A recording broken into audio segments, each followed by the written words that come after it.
பாஜகவுடைய மாநில துணைத் தலைவர் திரு கரு நாகராஜன் இணைப்பில் இருக்க. சார் வணக்கம்.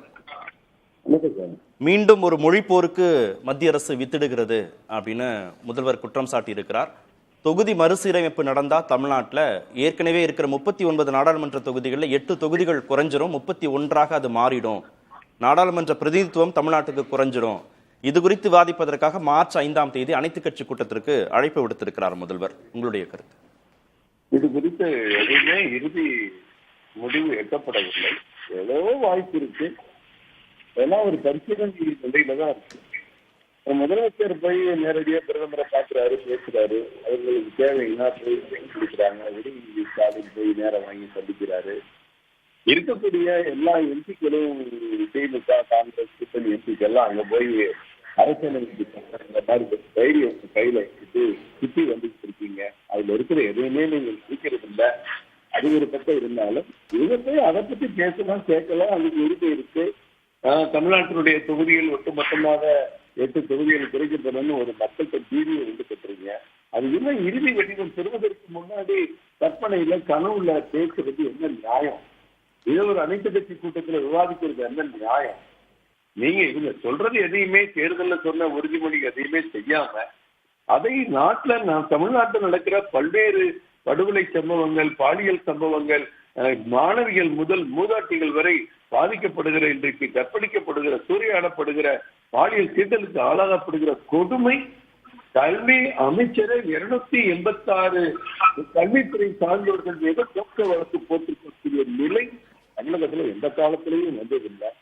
ஞானசேகரன் போன்ற பல திமுக ஆதரவாளர்கள் மாற்றிட்டு இந்த 2 விவகாரங்கள்லையுமே, மும்மொழி கொள்கை விவகாரத்திலையும் சரி, நாடாளுமன்ற தொகுதிகள் மறுசீரமைப்பு விவகாரத்திலையும் சரி, பாஜக மட்டும் தனிச்சு நிக்குதே.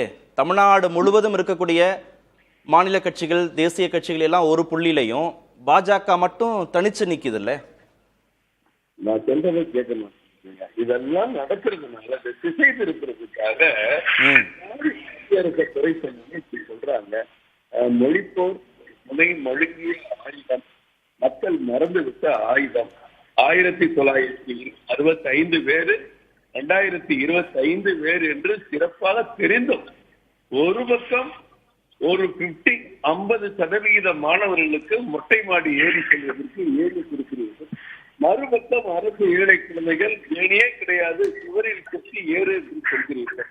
2 தரப்பு மாணவர்களும் ஒன்றாக +2 எழுத வேண்டும், டிகிரி எழுத வேண்டும், எழுத வேண்டும், இன்ஜினியர் ஆக வேண்டும், IAS IPS ஆக வேண்டும். ஒரு பக்கம் கிடைக்கிற வாய்ப்பு, மறுபக்கம் ஒரு கண்ணுக்கு வெள்ளையும் ஒரு கண்ணுக்கு. இந்த மக்கள்கிட்ட எது எடுபடும் நினைக்கிறீங்க? பாஜகவுடைய ஒரு குரலா, மும்மொழி கொள்கை வேணும், மறுசீரமைப்பு வேணும்ன்ற ஒரு குரலா, இல்ல ரெண்டுமே வேணான்ற தமிழ்நாட்டுடைய ஒருமித்த குரலா? மக்கள்கிட்ட எது எடுபடும் நினைக்கிறீங்க? மக்கள்கிட்ட நீங்க வெள்ளக்காக்கா பறக்குதுன்னு, ஆமாங்க 4 காக்கா பறக்குதுன்னு சொல்றதுக்கு பாஜக இல்லைங்க. இன்னைக்கு மக்களுடைய தேவை, இன்றைக்கு அரசு ஏழை பள்ளி மாணவருடைய தேவை, அவருடைய தொலைநோக்கு எதிர்காலம் தமிழகம் மட்டுமல்ல, இந்தியா மட்டுமல்ல, உலகம் முழுவதும் ஏற்படுகிற மாற்றம், இன்னைக்கு ஏற்பட்டிருக்கிற நவீனமயம், தகவல் தொடர்பு, எத்தனை மாற்றங்களுக்கு உள்ளாயிருக்கிறோம். 1965 இது, இன்றைக்கு 2025. ஒவ்வொரு பெற்றோர்களும் இன்றைக்கு வரவேற்கக்கூடிய நிலையில இன்றைக்கு மும்மொழி இருக்கிறது. நீங்களே திட்டமிட்டு மும்மொழி என்ற வார்த்தையை, நீங்களே இந்தி என்ற வார்த்தையை உருவாக்கி கொண்டு மக்களிடம் வீதியை கிளப்புவதை மக்கள் ஏற்க மாட்டார்கள். முதலமைச்சருடைய குடும்பத்தில் மட்டுமல்ல, திமுகவுடைய 180 கல்வி நிறுவனங்கள் CBSE, மெட்ரிகுலேஷன், இந்தி மட்டுமல்ல, ஜெர்மன் உள்பட, பிரெஞ்சு உள்பட மாற்று மொழிகள் கற்றுத்தருகிற பள்ளி நிலையங்களாக தமிழகத்தில் இருப்பதை நீங்க மூடி மறைக்க முடியுமா? அதை மக்களிடமிருந்து நீங்க பொய் சொல்லி ஏமாற்ற முடியுமா? இதுதான் இன்றைக்கு மக்கள் மன்றத்திலே எடுத்திருக்கிற. பாஜக இதுல கலந்துக்க வாய்ப்பு இருக்கா அனைத்து கட்சி கூட்டத்துல? அது தலைவர் சொல்லுவாங்க. ஓகே, நன்றி சார். இணைப்பில் இருந்து உங்கள் கருத்துக்களை பதிவு செய்ததுக்கு நன்றி.